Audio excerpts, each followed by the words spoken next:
Welcome to bird media. నేను మీ పవన్ కృష్ణమూర్తి. మొన్న శేషాచలం కొండల్లో దర్గా దానికి ఇచ్చినటువంటి పర్మిషన్స్ ఎవరిచ్చారు ఏంటి అనేటువంటి దాని మీద ఒక కథనం ప్రసారం చేశాం కదండి. దానిలో చెప్పింది ఇంకొక విషయం కూడా మీ ముందుకు తీసుకొస్తాను అని. అదే బ్రహ్మంగారి మఠం మండలం గొడ్లవీడు గ్రామ రెవెన్యూ పొలంలో ఉన్న వేణుగోపాల స్వామి ఆలయం. ఇప్పుడు ఆ ఆలయ స్థలంలో కట్టినటువంటి చర్చి, ఇప్పుడు కడుతున్నటువంటి మేరీమాత మందిరం. Permissions, who is giving all the permissions? అసలు ఆ ల్యాండ్ ఎవరిది? ఇప్పుడు అదే ఇక్కడ ప్రశ్న వస్తుంది. ఇక్కడ శిలాశాసనాలు సైతం ఉన్నాయి. ఇది ఆలయానికి సంబంధించింది అన్నటువంటి శిలాశాసనాలు ఉన్నాయి, అలాగే విగ్రహాలు ఇవన్నీ కూడా ఉన్నాయి. ఎండోమెంట్ వారు మరి దాన్ని గుర్తించారా లేదా అనేది తెలియదు. సోదరుడు ఎన్ఎస్ రెడ్డి పంపించినటువంటి ఈ వివరాలు ఒక్కసారి ఇందులో చూసినట్లయితే, ఈ ఆలయానికి సంబంధించి హిందువుల దేవాలయానికి చెందిన భూమిలో ఇంత జరుగుతున్న అధికారులు ఎందుకు మౌనంగా ఉన్నారు? బ్రహ్మంగారి మఠం మండలం గొడ్లవీడు గ్రామ రెవెన్యూ పొలంలో ఉన్న శ్రీ వేణుగోపాల స్వామి ఆలయానికి ఎంతో పురాతన చరిత్ర ఉందని స్థానిక ఆధారాలు, శాసనాలు చెప్తున్నాయి. 11వ శతాబ్దం నాటికే ఈ ఆలయం ఉన్నట్లు ఆధారాలు ఉన్నాయి. స్వామివారి ధూపదేవి నైవేద్యాల కోసం దాదాపు 12 ఎకరాల వ్యవసాయం మాన్యం కూడా దీనికి ఉంది. కానీ ఈ రోజు ఆలయం పరిస్థితి ఏంటి అంటే, శిథిలావస్థలో ఉన్న ఆలయం, ధూపదీప నైవేద్యాలకు దిక్కులేని పరిస్థితి. ఆలయం మాన్యం భూములు మాత్రం అనేక ప్రశ్నలు. ఇంతకంటే దారుణమైన విషయం, దేవుని మాన్యం భూమిలోనే చర్చి నిర్మాణం జరిగిందని స్థానికులు ఆరోపిస్తున్నారు. ఇప్పుడు ఆ చర్చి పక్కనే మేరీమాత విగ్రహ ప్రతిష్టాపన, ప్రార్థనా మందిర నిర్మాణ పనులు కూడా జరుగుతున్నాయని వాళ్ళు చెప్తున్నారు. ఒకప్పుడు వేణుగోపాల స్వామి సేవలకు ఉపయోగపడాల్సిన భూమి ఇప్పుడు ఇతర మత నిర్మాణాలకు వేదికగా మారుతోందా? నిజమైతే అధికారులు ఏం చేస్తున్నారు? ఒక క్రైస్తవ ప్రార్థనా స్థలానికి చెందిన భూమిలో ఇలాగే ఒక హిందూ దేవాలయం నిర్మిస్తే ఆ క్రైస్తవ సమాజం ఊరుకుంటారా? ఇప్పుడు అదే ప్రశ్న మేము అడుగుతున్నాము. మతం ఏదైనా కావచ్చు, కానీ ఒక మతానికి సంబంధించిన భూమిని మరొక మత నిర్మాణానికి ఉపయోగించడానికి ఏ చట్టం అనుమతిస్తోంది? హిందువుల విశ్వాసాలను దెబ్బతీయడం, దేవాలయ భూములు నిర్లక్ష్యం చేయడం, ఆ భూముల్లో ఇతర నిర్మాణాలు జరగడం, ఇవన్నీ చూస్తూ అధికారులు మౌనంగా ఉంటే రేపు ఈ ఆలయాల పరిస్థితి ఏమవుతుంది? ఇంకా బాధాకరం విషయం, పురాతన వేణుగోపాల స్వామి ఆలయం శిథిలావస్థలో ఉంటే ఆలయ స్థలంలోనే చెత్తాచెదారం వేయడానికి డంపింగ్ యార్డ్ ఏర్పాటు చేశారని స్థానికులు చెప్తున్నారు. ఒకవైపు దేవుడి ఆలయం శిథిలమవుతోంది, మరోవైపు దేవుడి మాన్యం భూమిపై ఆక్రమణల ఆరోపణలు వస్తున్నాయి. ఇంకోవైపు అదే భూమిలో చర్చి, ఇప్పుడు మేరీమాత ప్రార్థనా మందిర నిర్మాణం జరుగుతోందని స్థానికులు ఆరోపిస్తున్నారు. ఇది చూస్తూ కూడా అధికారులు స్పందించకపోతే దేవాలయ భూములకి రక్షణ ఎక్కడుంది? ఇది ఒక ఆలయ సంబంధించిన విషయం కాదు. ఈ రోజు వేణుగోపాల స్వామి ఆలయ భూమి, రేపు మరో ఆలయ భూమి కావచ్చు. అందుకే దేవాదాయ ధర్మాదాయ శాఖ అధికారులు వెంటనే స్పందించాలి. గొడ్లవీడు, పలుగురాళ్లపల్లె, చౌదరివారిపల్లె రెవెన్యూ గ్రామాల్లో వేణుగోపాల స్వామికి సంబంధించిన భూములు గుర్తించి రికార్డులు బహిరంగంగా వెల్లడించాలి. ఆలయ భూమిలో ఎవరికి ఎంత హక్కు ఉంది? ఎలాంటి అనుమతులు ఉన్నాయి నిర్మాణాలకి? ఎవరి అనుమతితో నిర్మాణాలు జరిగాయి? ఆలయం మాన్యం భూమి ఎక్కడి వరకు ఉంది? ఈ ప్రశ్నలకి అధికారులే సమాధానం చెప్పాలి. అలాగే అక్రమ నిర్మాణం తొలగించాలి. ఆలయ భూమి అయితే ఆలయానికి తిరిగి ఇవ్వాల్సిందే. శిథిలమైన ఆలయానికి పునర్వైభవం తీసుకురావాలి. ఇక్కడ మతాల మధ్య చిచ్చు పెట్టడమో గొడవలు పెట్టడమో కాదు ఉద్దేశం. ఇక్కడ ఎవరిది వాళ్ళు చూసుకుంటే మంచిది. ఒక పురాతన హిందూ ఆలయానికి సంబంధించినటువంటి భూమిలోనే చర్చి నిర్మాణం జరిగి దాని పక్కనే మరో మత ప్రార్థనా మందిరం నిర్మాణం జరుగుతుందనే ఆరోపణలు వస్తే దీని మీద ప్రశ్నించకూడదా? హిందువులు కాకపోతే ఇక ప్రశ్నించకపోతే ఇంకెవరు ప్రశ్నిస్తారు? వేణుగోపాల స్వామి ఆలయ భూమిని వేణుగోపాల స్వామికి చెందాలి. ఆ భూమిని కాపాడాల్సిన బాధ్యత అధికారులదే. ఇది తను పంపించినటువంటి message.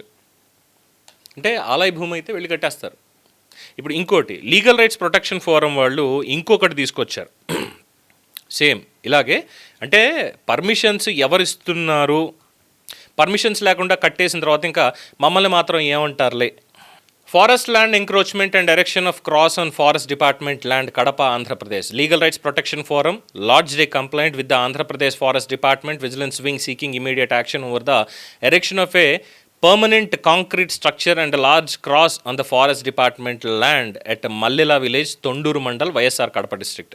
The structure located longitude and latitude icharu, involves permanent construction and occupation and of forest land. A phone pay linked mobile number is also prominently painted on the structure, apparently soliciting public contributions. ఇది అటవీ భూమి. అక్కడ వీళ్ళు పెట్టినటువంటిది ఇది. Phone pay పెట్టేసి విరాళాలు వేసుకోండి అని. ఎవరిస్తున్నారండి పర్మిషన్లు ఇష్టం వచ్చినట్టు? ఇలాగే రేపు పొద్దున్న నేను కూడా వెళ్ళి ఏదో చర్చి దగ్గర, ఏదో మసీద్ దగ్గర వెళ్ళి అక్కడ నేను కూడా ఒక చిన్న ఆంజనేయ స్వామి విగ్రహం, వెంకటేశ్వర స్వామి విగ్రహం ఇంకోటి పెట్టేస్తే ఊరుకుంటారా? మర్చిపోయానని చెప్పడం, మన జాన్ సురేష్ గారు మళ్ళీ ఇంకో వీడియో చేశారు. అదే మొన్న కనకదుర్గ ఆలయం దగ్గర నుంచొని ఈ విధంగా ప్రీచ్ చేస్తున్నాడు. ఇలాగే ఏ చర్చి దగ్గర, ఏ మసీద్ దగ్గర అక్కడో చేస్తే మరి ఒప్పుకుంటారా వీళ్ళు?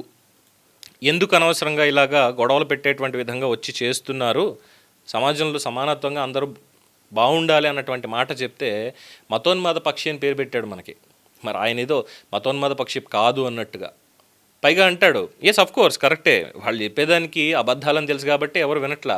నేను అతని మీద చేసిన వీడియోకి నాకు 3,000 2,500 ఎన్నో వ్యూస్ వచ్చాయి, కానీ అతను మన మీద చేసిన వీడియో కంగా 40,000 మంది దాకా చూశారు. అంటే ఇక్కడ చాలా క్లియర్ కట్గా అర్థమవుతుంది ఏంటంటే పాపం జాన్ సురేష్ అనే వ్యక్తి మన్ని బర్డ్ ఛానల్ని అడ్డం పెట్టుకొని పబ్లిసిటీ చేసుకోవడానికి ప్రయత్నాలు చేస్తున్నాడు అనమాట. ఇలాంటి విషయాల్లో అతను మన్నే కాదు, చాలా సీనియర్ జర్నలిస్ట్ని మిగతా వాళ్ళందరినీ కూడా టార్గెట్ చేస్తూనే ఉంటాడు ఈ వీడియోల్లో, ఇక్కడ ఈ విధంగా చేసేటట్టు. మరి ఇలాంటివన్నీ కనిపించవా? ఒరే అది వేణుగోపాల స్వామి గుడి తప్పురా, అది అక్కడికి వెళ్ళి అక్కడ చర్చి కట్టడం, మేరీమాత విగ్రహం పెట్టడం, లేదంటే అటవీ భూమి దగ్గరికి పోయి క్రాస్ పెట్టడం అనేది తప్పురా, అవి చేయకూడదురా అని చెప్పి మరి చెప్పాలిగా. దైవజనులు వెళ్ళి చెప్పాలి కదా, కబ్జా చేశారు కదా. ఇది అడిగితే మేము మతోన్మాదలం అయిపోతాం. అడగకపోతే రే చూసారా వీళ్ళు చేతకానాలు రా, వీళ్ళు మన ఏం చేయలేరు, మన ఏం పీకలేరు, వీళ్ళు మన పీకేదేంటారా, వీళ్ళు వచ్చి ఈ మాటలు వస్తాయి. వీళ్ళు చెప్పుకుంటారు మళ్ళీ వీళ్ళకి విదేశాల నుంచి ఫండింగ్ రావాలి, ఇక్కడికి వచ్చి ఈ పత్యాపారాలు, మతం మార్చడాలు ఇవన్నీ చేయాలి. ఇంకోటి చూపిస్తా, మొన్న మధ్యన ఒక కారులో వెళ్తూ చిన్నపిల్లలకి అలాగే సైకిల్ మీద వెళ్తున్న వాళ్ళకి నువ్వు మతం మార్చుకోయా, యేసుని నమ్ముకో, అది నమ్ముకో అని చెప్పి ఒకడు ఇది చేశాడు. ఈసారి వీళ్ళ టార్గెట్ ఏంటో తెలుసా? వాడు టార్గెట్ చేసింది జైన సన్యాసినులు. I show that video also. చనిపోతే ఎక్కడికి వెళ్తాం, మీకు గ్యారంటీ ఉందా? సాధన మాకు గ్యారంటీ ఉంది. ఇప్పుడు చనిపోయినా, ఇప్పుడు జస్ట్ నేను రోడ్డు దిగి అక్కడ రోడ్డు దాటి కారు దగ్గరికి వెళ్ళాలి, వేరే లారీ ఏదో బస్సు ఏదో వచ్చి గుద్దేసింది, నేను ఎక్కడికి వెళ్తానో నాకు గ్యారంటీ ఉంది. మీకుందా?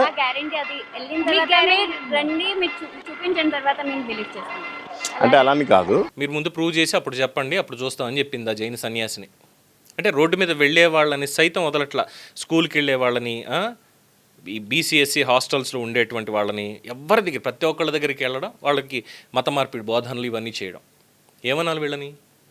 స్థలాలు ఆక్రమించేయాలి, గుట్ల మీద అన్నీ పెట్టేసేయాలి. ఏమన్నా అంటే మాకు ప్రత్యేక దేశం విడగొట్టిచ్చేసేయండి, భారతీయులకి హిందువులకి మాత్రం దేశం ఉండకూడదు, ఇక్కడ హిందువులుగా ఉండకూడదు. వాళ్ళ బైబిల్ అదే చెప్పిందంటారు, వాళ్ళ ఖురాన్లోనే అదే చెప్పిందంటారు, ప్రవక్త ఇలాగే చెప్పాడంటారు. నిన్ను నమ్మని వాడిని, నీ విశ్వాసాన్ని నమ్మని వాడిని కాఫిర్లని, లేదు అంటే ఇంకోటి ఏదో అంటారు, ఏదో మాట నాకు గుర్తులేదు, నాకు సంబంధం లేదు కాబట్టి అవి నాకు తెలియదు, కానీ అవే వచ్చి చెప్తూ ఉంటారు. మరి దీని అనాలా? అన్ని మతాలు సమానమే అని చెప్పి అందరికీ దండం పెట్టుకుంటూ కూర్చోవాలి ఇక్కడ. కానీ ఇక్కడ ఈ కన్స్ట్రక్షన్స్కి వీటికి సంబంధించి మాత్రం ప్రభుత్వం ఖచ్చితంగా సమాధానం చెప్పాలండి. ఎవరు పర్మిషన్స్ ఇస్తున్నారు, పర్మిషన్ లేకుండా కడితే ఎవరేం చేస్తున్నారు, అటవీ శాఖ అధికారులు ఏం చేస్తున్నారు, అక్కడ క్రాస్ పెడుతుంటే. వేణుగోపాల స్వామి ఆలయానికి సంబంధించి 11వ శతాబ్దం నుంచి దానికి సంబంధించింది అంటే మరి దాని మీద చర్యలు ఎందుకు తీసుకోవట్లేదు? Need answers. ఆంధ్రప్రదేశ్ ప్రభుత్వం వారు ఖచ్చితంగా దీనికి సంబంధించి చెప్పి తీరాల్సిందే. దీని మీద మీ అభిప్రాయం తెలియచేయండి. చూస్తూనే ఉండండి ది బర్డ్ మీడియా. ఈ వీడియో మీకు నచ్చినట్లయితే లైక్ చేయండి, షేర్ చేయండి, సబ్స్క్రైబ్ చేయండి. మరిన్ని అప్డేట్ల కోసం మా వాట్సాప్ ఛానల్ను ఫాలో చేయండి.